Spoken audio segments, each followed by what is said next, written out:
የፋሲካ በዓልን ከብር የተቸገሩትን በመርዳትና በመደገፍ ሊሆን እንደሚገባ የጠቅላይ ቤተ ክህነት ዋና ስራ አስኪያጅና የባህር ዳር ሀገረ ስብከት ሊቀ ጳጳስ ብፁዕ አቡነ አብርሃም ገለጹ።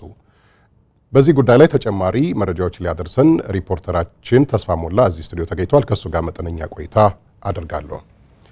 ተስፋ በቅድሚያ እንኳን አደረሰ ብያለሁ። እንኳን አብሮ አደረሰን። እስቲ ብፁዕ አቡነ አብርሃም ያስተላልፏቸው የመልካም ምኞት መግለጫ ወይም ሃይማኖታዊ አስተምሮቶች ካሉ ብትነግረን።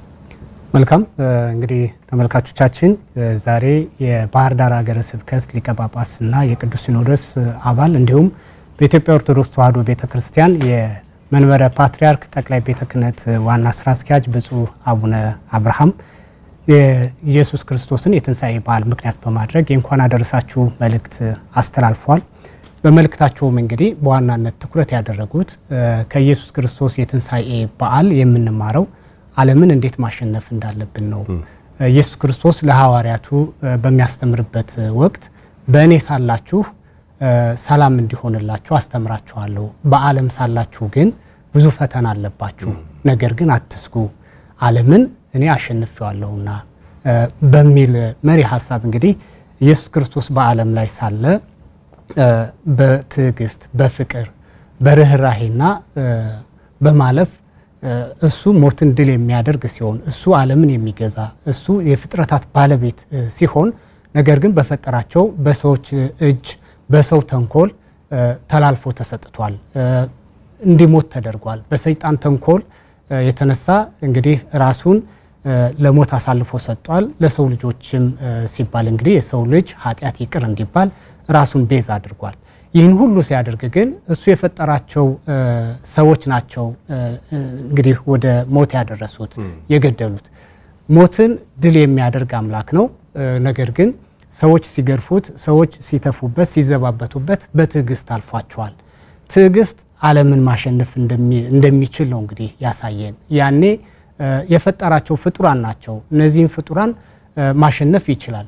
ነገር ግን ጠብን በጠብ ሳይሆን ጠብን በትዕግስት በርህራሄና በፍቅር እንዴት ማሸነፍ እንደሚቻል ነው ያሳየን። በመጨረሻም ደግሞ የሁሉ ባለቤት እንደመሆኑ መጠን ሞትን ድል አድርጎ ተነስቶ አሳይቶናል።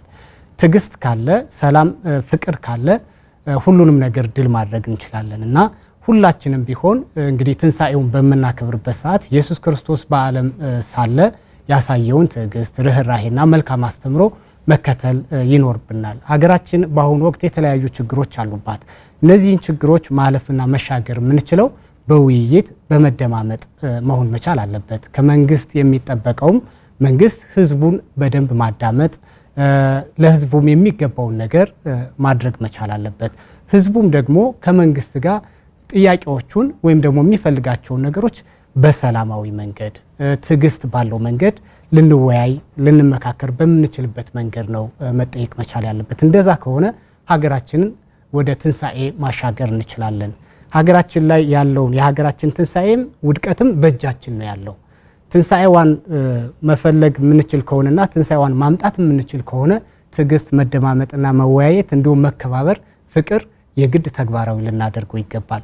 ነገር ግን መደማመጥ ከሌለ መወያየት ከሌለ ጠብን በጠብ ወይም ደግሞ በጥላቻ ብቻ ከሆነ የሀገራችን ትንሣኤ ሳይሆን ውድቀትን ነው የምንፈልገው። ስለሆነም ከኢየሱስ ክርስቶስ የትንሣኤ በዓል ዋናው ነገር ፍቅርን መፈለግ መቻል አለብን፣ መደማመጥን መፈለግ መቻል አለብን። ዓለምን የምናሸንፍበትን መንገድ ከኢየሱስ ክርስቶስ ልንማር ይገባል በሚል መልእክት አስተላልፏል። ከዚህም በተጨማሪ እንግዲህ የኢየሱስ ክርስቶስን የትንሣኤ በዓል በመናከብርበት ወቅት ሁሌም እንግዲህ ብፁዕ አቡነ አብርሃም እንደሚናገሩት የተቸገሩትን በመርዳት ያለን ለሌላቸው በመስጠትና በዓሉን አብሮ በሰላምና በአንድነት ተከባብሮ ያለውን ተካፍሎ በዓሉ ላይ የሚገኘውን እንግዲህ ያለንን አብረን ተካፍለን በመብላት በመጠጣት በደስታ በሰላም ሊሆን ይገባል በሚል ነው እንግዲህ ሰፋ ያለ መልእክት ያስተላለፉት።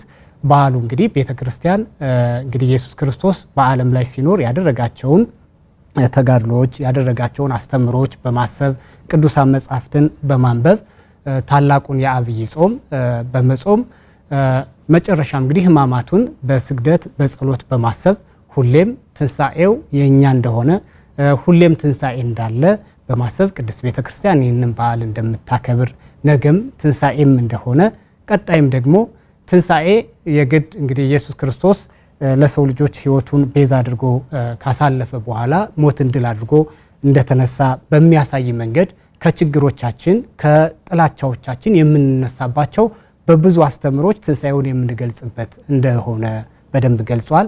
ሁሌም ትንሳኤ እንዳለ ማሰብ መቻል አለብን።